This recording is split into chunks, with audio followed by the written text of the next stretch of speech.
The movie is set in the 17th century, where France is under the rule of King Louis XIV.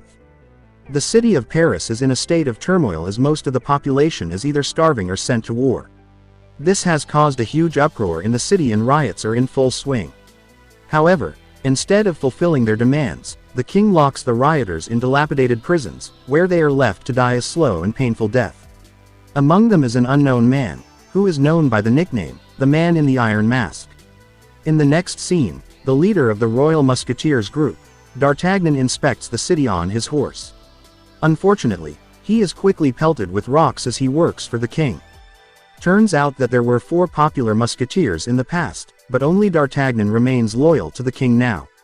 As for the other 3 musketeers, Aramis has become a reverend, Porthos has become a drunkard who only cares about women, and Athos has retired to his farm. As Porthos and Aramis live together, they often quarrel because of their contrasting lifestyles. One day, while they are at it, they are visited by D'Artagnan, who informs the duo that the king wants to see them. Elsewhere, Athos hands his son, Raoul, his wife's ring, so that he can propose to his girlfriend. Turns out that Athos's wife died long ago and his son wants to become a musketeer just like him. The scene then cuts to the royal palace, where the king is briefing his generals about an upcoming war. Just then, one of his consultants, Pierre, informs him about the riots in the city. He also suggests they distribute the food from the army reserves so that the riots will stop. However, King Louis orders him to distribute rotten food instead. Meanwhile, Aramis arrives at the palace and the king welcomes him warmly. The king then orders Aramis to find the leader of the Jesuits, who has been causing civil unrest. Not only that, he also orders the former musketeer to eliminate the so-called traitor, in the name of God and France. Aramis is hesitant about the plan, but he has no choice but to agree.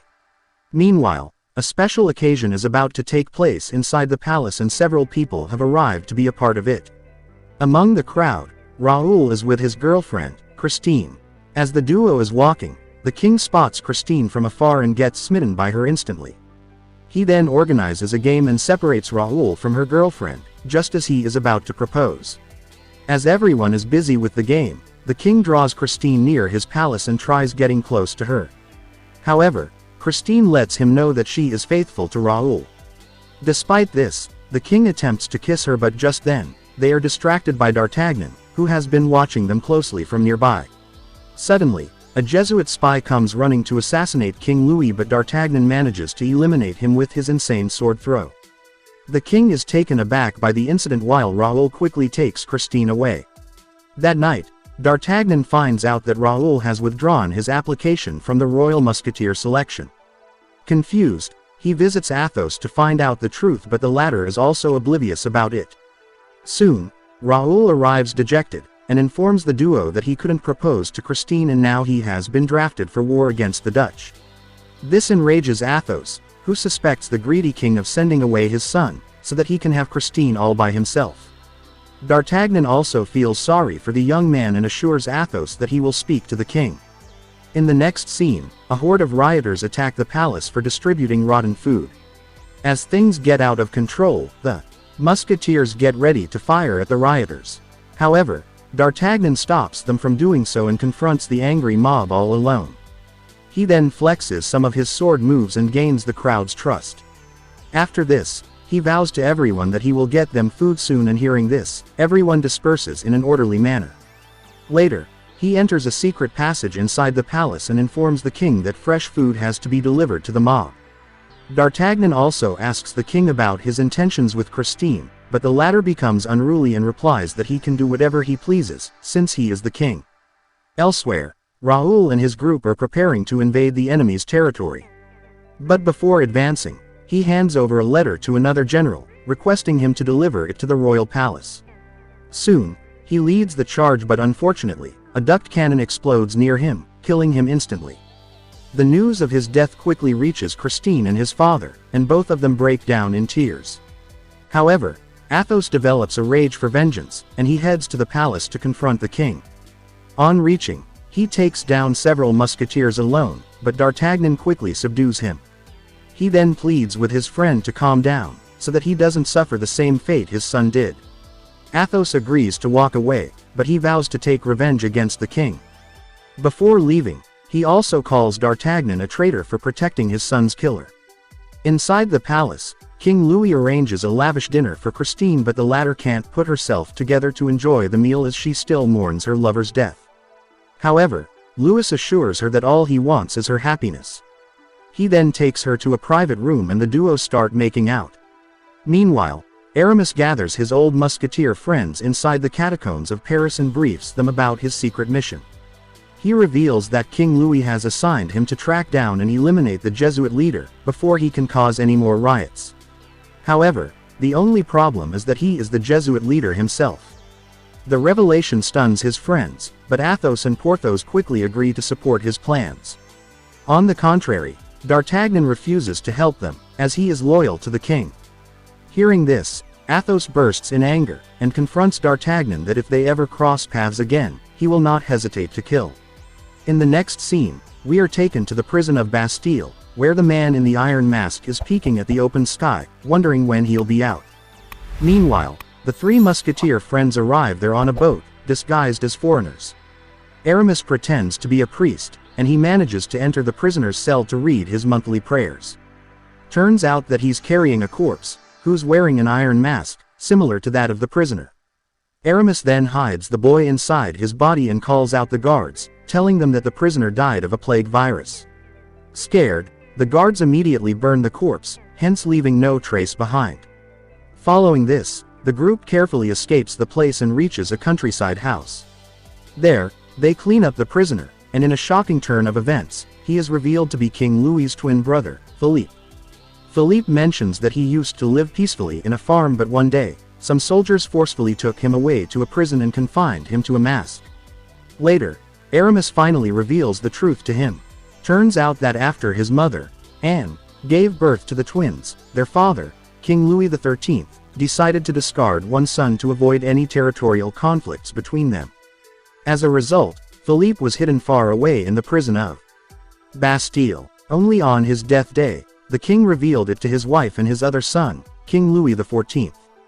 Anne desperately tried to bring her son back, but the greedy king made sure his twin brother would never see the light again, by concealing his face with an iron mask. Moreover, Aramis reveals that he was the one who put the mask on Philippe. He is sorry for the atrocities Philippe has been through and vows to restore his birthright by replacing him with King Louis. However, his friends are skeptical about the plan as they think it is too dangerous. Back in the palace, King Louis gets a message informing his twin's death, but he is unconcerned by it. He then asks his men to deliver the news to his mother and opens another box. There, he finds the iron mask and gets taken aback. Meanwhile, after getting the news, Anne breaks down in tears, but D'Artagnan approaches and consoles her. Here, it is revealed that they had a romantic affair before D'Artagnan chose to become loyal to the king. Elsewhere in the countryside, the three friends try to convince Philippe to be a part of their plan, but he refuses. He claims that he doesn't want to pretend to be someone else and wants to live his life free. However, he agrees when the musketeers share their dream of a unified France, where all the people can live peacefully. Following this, the three start teaching Philippe on how to act like a king, and they practice day and night. Meanwhile, as Christine finally starts getting used to the royalty of the palace, she suddenly gets the letter that Raoul had sent for her before dying. There, Raoul has predicted his death and also mentioned that he forgives her for being with the king. The letter devastates Christine and she realizes that the king orchestrated her lover's death. Elsewhere, Aramis meets Anne at a confessional and mentions that Philippe is alive. In the next scene, the royal palace is hosting a masquerade ball, where hundreds of noble people are dancing elegantly. Aramis, Athos, Porthos and Philippe also arrive, disguised in fancy costumes. When the king joins the crowd to dance, he starts seeing several people with iron masks, making him dizzy. Turns out that the musketeers had planned it all along. When the king enters his room, the group takes the opportunity and sneaks inside from the secret entrance. There, Aramis confronts the king and knocks him unconscious. When he wakes up, he finds his brother, Philippe, dressed like the king.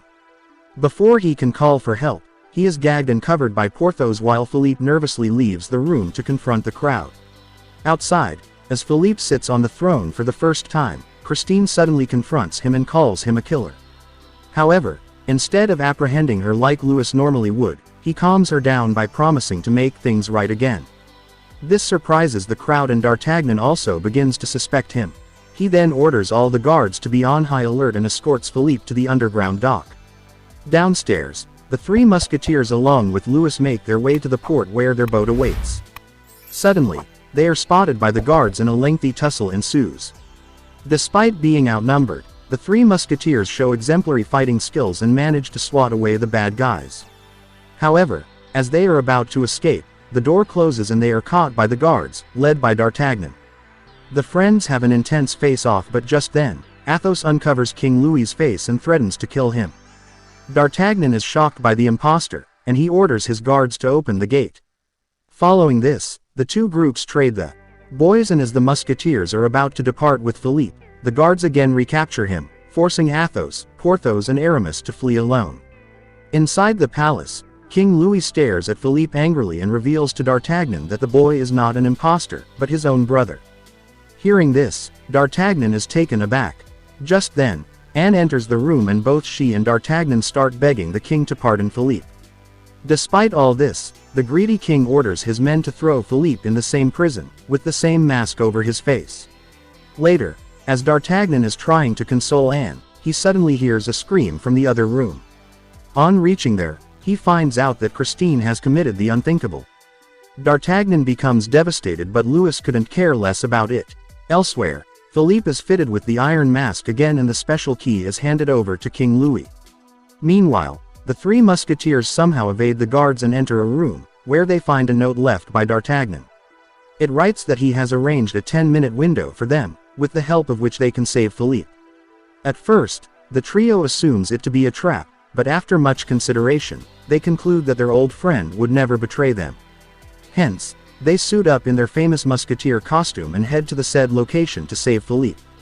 In the next scene, the trio meets D'Artagnan at a prison and together they manage to find Philippe. As they try to escape, Louis along with his men block all the entrances. Left with no way out, the four musketeers bring back the old days and start battling against Louis's men. Despite being outnumbered, they use their impressive skills and subdue the soldiers. However, more men arrive and the musketeers along with Philippe are forced to escape to another room. There, Philippe requests the group to give him up, so that they can be spared, but D'Artagnan reveals that he could never give up his son. Here, it is revealed that both Louis and Philippe were born to D'Artagnan and Anne, while they were having an affair. Meanwhile, Louis asks the group to surrender, but much to his surprise, the musketeers charge at them with tremendous courage. Even Louis's guards are left in awe of their valor, so they hold back their weapons in respect. Seeing this, King Louis becomes enraged and swings a dagger at Philippe, but D'Artagnan gets in the way and takes the hit. Sadly, he passes away among his friends, sons and army generals. Philippe is left devastated, but soon, he swaps clothes with his brother and puts him in an iron mask. He then orders the guards to take the impostor away and announces that Aramis, Athos and Porthos are his new royal advisors. In the final scene of the movie, King Philippe, disguised as King Louis XIV, along with the three musketeers attend D'Artagnan's funeral. There, Philippe approaches Athos and expresses his desire to be his son, and the latter gladly agrees. The movie ends as it is revealed that after Philippe took over, France became a prosperous and powerful nation.